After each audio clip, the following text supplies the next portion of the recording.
Sabe, em alguns mistérios da medicina, a pista mais importante não está num exame de sangue, nem numa ressonância magnética supermoderna.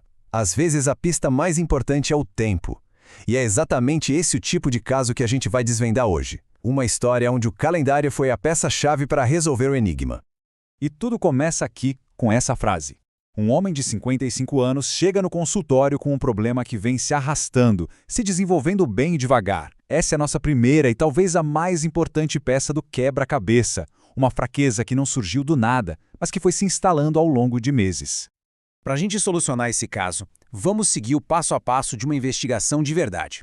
Primeiro, vamos entender a fundo o problema do paciente. Depois, vamos atrás de pistas no exame físico, analisar as evidências que o laboratório nos dá e, no final, juntar tudo para chegar no diagnóstico e, claro, entender o que é essa condição.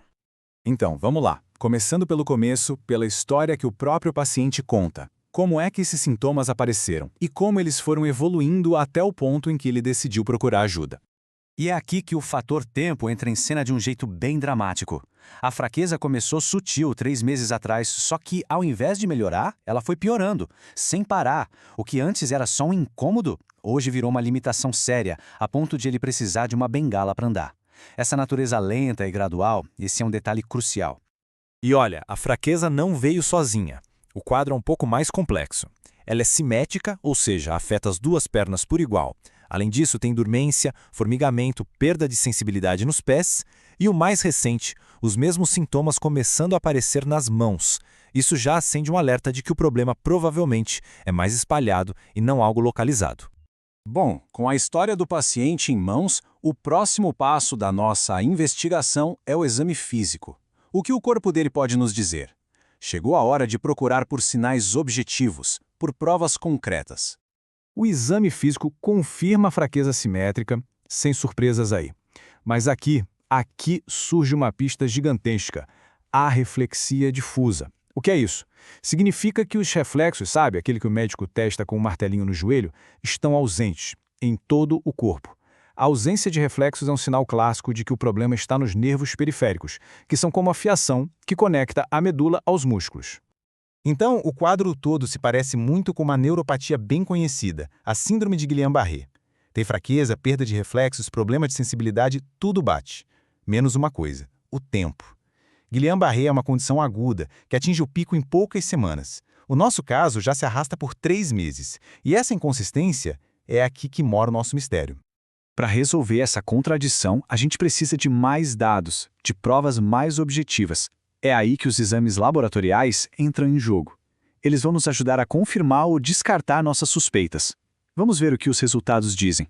Olha só que interessante os resultados da punção lombar. A proteína no líquido cefalorraquidiano, o líquor, está em 75, bem acima do normal. Ao mesmo tempo, a contagem de glóbulos brancos, as células de defesa, está em 0. O que isso nos diz? Que parece ter uma inflamação, mas provavelmente não é uma infecção.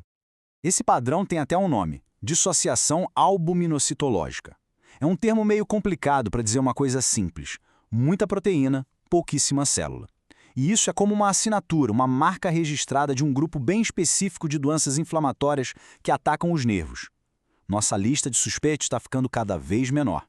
A próxima prova vem do estudo de condução nervosa. Basicamente, ele mede a velocidade com que os sinais elétricos viajam pelos nervos. E os resultados aqui são bem claros. A velocidade está muito reduzida. Tem dispersão temporal, todas essas são características de desmielinização. Ou seja, o problema não é no fio do nervo em si, mas na capa de isolamento que o envolve, a bainha de mielina. Chegou o momento da verdade. Nós temos todas as pistas. Uma progressão lenta, fraqueza que é assimétrica, ausência de reflexos, proteína alta no líquor e a prova da desmielinização. Agora, é só juntar as peças do quebra-cabeça e fazer a dedução final. Com tudo isso que a gente levantou, qual poderia ser o diagnóstico? Temos algumas possibilidades. Vamos analisar cada uma delas, uma por uma, contra as evidências que a gente coletou, como bons detetives. Primeira hipótese, neuropatia motora multifocal. O próprio nome já entrega uma dica. Multifocal e assimétrico. O nosso paciente tem uma fraqueza simétrica, que afeta os 2 lados do corpo por igual. Então, essa opção não bate. Descartada. Segunda hipótese, Uma polineuropatia axonal. Nesse caso, o dano seria no próprio fio do nervo, no axônio. Mas vocês lembram do estudo de condução nervosa? Ele apontou claramente para um problema na capa do nervo, um processo desmielinizante. Então, essa aqui também está fora. E agora, a suspeita mais óbvia, a mais próxima, a PDI, mais conhecida como Síndrome de Guillain-Barré. Tem a inflamação, a desmielinização, a fraqueza, parece perfeito. Mas aqui entra a pista final, o detalhe que resolve tudo, a linha do tempo. Na PDI, a doença para de piorar em até 8 semanas. No nosso caso, a progressão continuou por 3 meses. Essa única peça que faltava, a duração, que aponta para a resposta certa. A única condição que se encaixa perfeitamente em todas as evidências, especialmente na linha do tempo, é a PDIC, a polineuropatia desmielinizante inflamatória crônica. É a versão crônica da Guillain-Barré. Mistério resolvido. Ótimo! Agora que a gente já tem um nome para a doença, vamos entender um pouco melhor o que é a PDIC e o que a torna tão particular. A PDIC é basicamente a prima crônica da síndrome de Guillain-Barré. É uma doença autoimune rara em que o nosso próprio sistema de defesa ataca a bainha de mielina dos nervos. E a palavra-chave, como a gente viu, é crônica, que é definida por essa progressão que vai além de 8 semanas. Dominar essas nuances é o que faz a diferença num bom diagnóstico.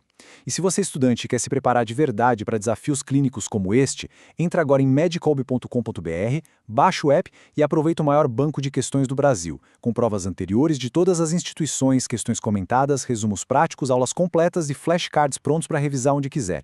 É a prática que leva à precisão. E essa tabela resume perfeitamente o ponto central de toda a nossa investigação. A grande diferença entre a PDIA e a PDIC é o tempo. Uma é como uma tempestade, rápida e intensa. A outra como uma maré que sobe devagar, de forma contínua, ou em ondas de piora e melhora. Fica muito claro que, em medicina, o quando pode ser tão importante quanto o que. Resumindo, as marcas registradas da PDIC são exatamente as que a gente encontrou no nosso paciente.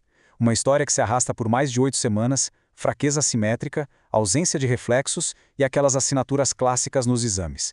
Cada peça se encaixou perfeitamente no diagnóstico final. E isso tudo nos deixa com uma reflexão final, né? Este caso mostra que, às vezes, o diagnóstico mais certeiro não vem da tecnologia mais avançada, mas sim de uma observação atenta e da pergunta mais simples de todas. Quando isso começou? Fica a questão no ar. Quantas outras doenças estão aí, escondidas, e a única coisa que as diferencia é a simples passagem do tempo?